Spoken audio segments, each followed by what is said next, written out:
রাভা ইডলিগুলো পরিবেশনের জন্য তৈরি। আর ইডলিগুলো ঠিক এরকমই হয়েছে দেখতে। এখানে আমি টমেটো সস দিয়ে পরিবেশন করেছি। আর ভিতরটাও দেখুন কত সুন্দর জালিদার হয়েছে। সকাল সন্ধে কিংবা রাত্রের খাবারে যখন তখন আপনারা খুব সহজেই বানিয়ে নিতে পারবেন। এবার দেখে নিন রেসিপিটা আমি কিভাবে বানাই। নমস্কার বন্ধুরা, রাভা ইডলি বানানোর জন্য গ্যাস অন করে কড়া বসিয়ে প্রথমে দিয়ে দিচ্ছি আন্দাজ মতন 4 চামচ রিফাইন্ড তেল। তেলটা গরম হয়ে গেলে এর মধ্যে 2 টুকরো করে নেওয়া কাজু দিয়ে হালকা করে ভেজে নেব। কাজুগুলো ভাজা হয়ে গেলে এগুলো সব উঠিয়ে নেব। তারপর ওই একই তেলের মধ্যে দিয়ে দেব 1 টেবিল চামচ কালো সর্ষে। আর এখানে নিয়েছি 2টো কারি পাতা। কারি পাতা দেওয়ার আগে এর মধ্যে দিয়ে দেব শুকনো লঙ্কা। শুকনো লঙ্কাটাকে আমি কাউচি দিয়ে ছোট ছোট টুকরো করে নিয়েছি। এবার দিয়ে দেব কাঁচা লঙ্কা কুচি। এবার দিয়ে দেব কারি পাতা। কারি পাতা দেওয়া হয়ে গেলে দিয়ে দেব এর মধ্যে 2 বাটি অর্থাৎ 200 গ্রাম সুজি। আর এই বাটি মেপেই আমি সমস্ত উপকরণ দেব। এবার এই সুজি হালকা করে ভেজে নিতে হবে। গ্যাসের ফ্লেমটা মিডিয়ামে রেখে মিনিট 4 ধরে সুজিটা ভেজে নেব। সুজিটা যেন লাল লাল না হয়ে যায়, অথচ যেন কাঁচা না থাকে। দেখুন সুজিটা ভাজা হয়ে গেছে। এবার আমি এটাকে নামিয়ে একটু ঠান্ডা করে নেব।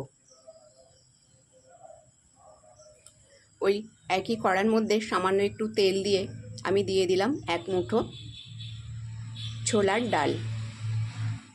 এই ডালটা আমি ভেজে নামিয়ে নেব। কাজুর পরে ডালটা ভেজে নিতে আমার মনে ছিল না, সেই জন্য এটা পরে আলাদা করে ভেজে নিলাম। এবার দিয়ে দিলাম ভেজে রাখা ডাল। এবার দিয়ে দিচ্ছি ভাজা চীনা বাদাম। চীনা বাদামটাকে একটু গুঁড়ো করে নিয়েছি। এবার এর মধ্যে দিয়ে দিচ্ছি ওই একই বাটিতে 2 বাটি টক দই। 2 বাটি সুজির জন্য 2 বাটি টক দই দিতে হবে। দইটা দেওয়া হয়ে গেলে আমি এর মধ্যে জল দেব ওই একই বাটি মেপে। তার আগে এর মধ্যে দিয়ে দেব 1 চামচ চিনি। দইটা একটু টক আছে, সেই জন্য একটু চিনি দিয়ে এর মধ্যে দিয়ে দিলাম স্বাদ মতন লবণ। এবার এর মধ্যে দিয়ে দেব জল। এখানে গরম জল দেওয়ার কোনো প্রয়োজন নয়। রুম টেম্পারেচারে যে জল থাকবে সেই জলই দিতে হবে। প্রথমে 1 বাটি জল দিয়ে দিলাম, দিয়ে আমি এটা ভালোভাবে মিশিয়ে নেব। তারপর আরও 1 বাটি জল আমি ধীরে ধীরে এর মধ্যে মেশাতে থাকব। দিয়ে দিলাম 1/2 বাটি জল। এবার এটাকে ভালোভাবে মিশিয়ে নিতে হবে। বেশ কিছু সময় ধরে এটাকে এইভাবে নাড়িয়ে নাড়িয়ে মিশিয়ে নেব। এই মেশানোটা যেন সুন্দর হয়। বাকি 1/2 বাটি জল আমি এর মধ্যে দিয়ে এবার এটাকে খুব ভালো করে মিশিয়ে নেব। এটা মেশানো হয়ে গেলে এর মধ্যে দিয়ে দেব 1 চামচ পাতিলেবুর রস। পাতিলেবু দিলে এটা খুব সুন্দর লাগে খেতে। এই পাতিলেবুর রসটা চেষ্টা করবেন দেওয়ার, না দিলেও কোনো অসুবিধা নেই। এবার এটাকে ঢেকে 15 মিনিট রেস্টে রেখে দেব। এখানে আমি ইডলি স্ট্যান্ড নিয়েছি। আর স্ট্যান্ডের মধ্যে কিছুটা রিফাইন্ড অয়েল দিয়ে এইভাবে ব্রাশ করে নেব। এই প্লেটের বাটিগুলো সব ব্রাশ করে নিতে হবে, তাহলে ইডলিগুলো যখন ওঠাবো তখন খুব সুন্দরভাবে উঠে আসবে। এইভাবে ব্রাশ করে আমি রেডি করে রেখে দিলাম। ফিরে এলাম 15 মিনিট পর। এই 15 মিনিটে সুজিটা বেশ ফুলে উঠেছে আর এটা বেশ সেট হয়ে গেছে। এবার এর মধ্যে দিয়ে দেব ইনো ফ্রুট সল্ট। আমার এই ব্যাটার থেকে আমার যে স্ট্যান্ড আছে, এই ইডলি স্ট্যান্ডের মধ্যে 15 থেকে 16টা ইডলি হবে। এটা আমি 2 বারে বানাবো, তাই জন্য এই ইনোটা 4 ভাগে 3 ভাগ দিয়ে দিলাম।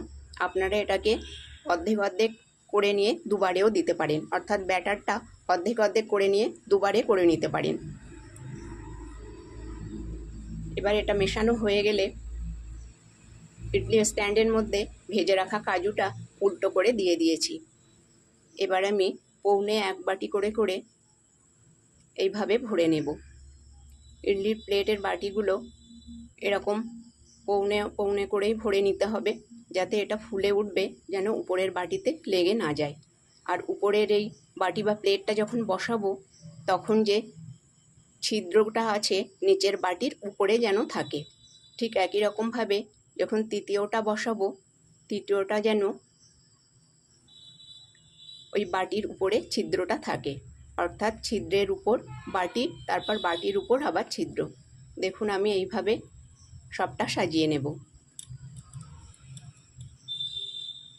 গ্যাস অন করে একটা ডেকচি বসিয়ে এর মধ্যে 300 ml জল দিয়ে দিয়েছি। আর এখানে দেখুন এইভাবে আমি সাজিয়ে নিয়েছি। এবার এই স্ট্যান্ডটা এর মধ্যে দিয়ে দেব, দিয়ে এটাকে ঢেকে পুরোপুরি 10 মিনিট হাই ফ্লেমে স্টিম দিয়ে নেব।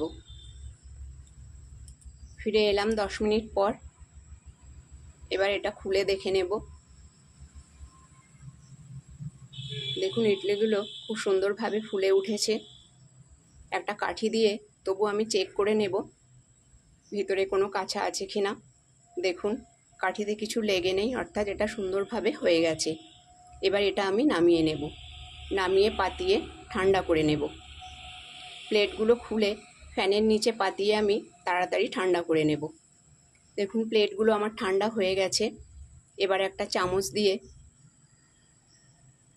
এই রাভা ইডলির সাইডে একটু এইভাবে চাপ দিলে ইডলিগুলো খুব সুন্দরভাবে উঠে আসবে। আর এটা পুরোপুরি ঠান্ডা হয়ে গেলেই ওঠাতে হবে, তা না হলে ভেঙে যাওয়ার ভয় থাকে আর নিচটাও সুন্দরভাবে উঠে আসে না। দেখুন এইভাবে আমি এগুলো সব উঠিয়ে নেব। আর এর নিচের পিঠ আর উপর পিঠ অর্থাৎ 2 পিঠই দেখুন কত সুন্দর হয়েছে। তো আপনারা এভাবে খুব সুন্দরভাবে এবং খুব সহজেই বানিয়ে নিতে পারবেন। এবার এগুলো সব আমি পরিবেশনের জন্য উঠিয়ে নিয়েছি। এখানে আমি টমেটো সস দিয়ে পরিবেশন করব। আর এগুলো দেখুন একটা উল্টো আর একটা সোজা করে সাজিয়ে নিয়েছি। বন্ধুরা, আমার আজকের এই ভিডিওটা যদি আপনাদের ভালো লেগে থাকে তাহলে লাইক, শেয়ার এবং চ্যানেলটাকে সাবস্ক্রাইব করবার অনুরোধ রইল।